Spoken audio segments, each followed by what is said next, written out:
25 दिसंबर 1927 ये वो ऐतिहासिक महीना है जब जातिवाद के कट्टर विरोधी बाबा साहब भीमराव अंबेडकर ने अपने कई सौ समर्थकों के साथ मिलकर मनुस्मृतियों की प्रतियां जलाई थी।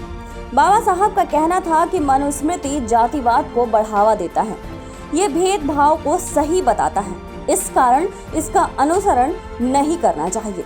इस घटना को लगभग 90 साल से भी ज्यादा का समय हो चुका है, लेकिन फिर भी मनुस्मृतियों को लेकर विवाद आज भी खत्म नहीं हुआ है।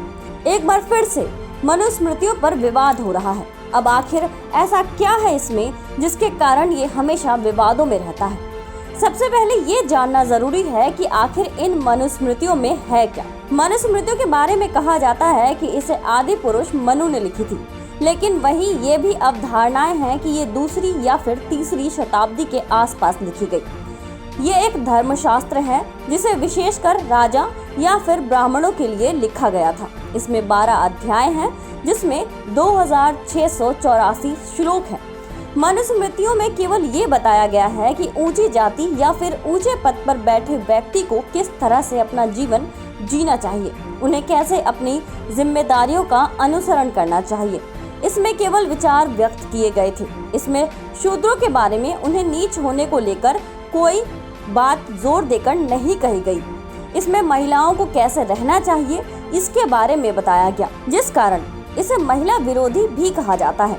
मनुस्मृति धीरे धीरे विलुप्त हो गई थी, लेकिन अंग्रेजों ने इसका फिर से अनुवाद किया और इसका इस्तेमाल जातिवाद और धर्मवाद के नाम पर लोगों को बांटने के लिए किया, जो लोगों की मानसिकता में रचने बसने लगी और ये समाज में बंटवारा करने का बड़ा कारण बना, जो आज भी जारी है।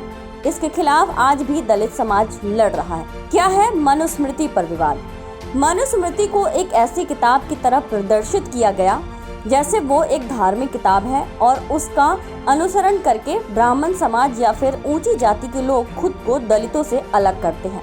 इसे दलित दमन का प्रतीक माना जाता है। इसे जातिवाद को बढ़ावा देने का एक जरिया बनाया गया, लेकिन असल में मनुस्मृति की बातें जातिवाद को या फिर बंटवारे को बढ़ावा देने के लिए नहीं है। एक तरफ दलित इसका विरोध कर रहे हैं तो वहीं दूसरी तरफ ऊंची जाति इसका इस्तेमाल अपने फायदे के लिए कर रहे हैं, और इसलिए मनुस्मृति पर रोक लगनी चाहिए, इसके विचारों पर रोक लगनी चाहिए। ऐसे में अब सवाल ये है कि मनुस्मृति के नाम पर जो भेदभाव हो रहा है और जो इसकी आड़ में दलितों का दमन हो रहा है, उसके बाद मनुस्मृति पर रोक लगनी चाहिए या नहीं, आपको क्या लगता है? हमें कमेंट करके जरूर बताइए। आप देख रहे हैं नेट्रिक न्यूज, साहस सच कहने का।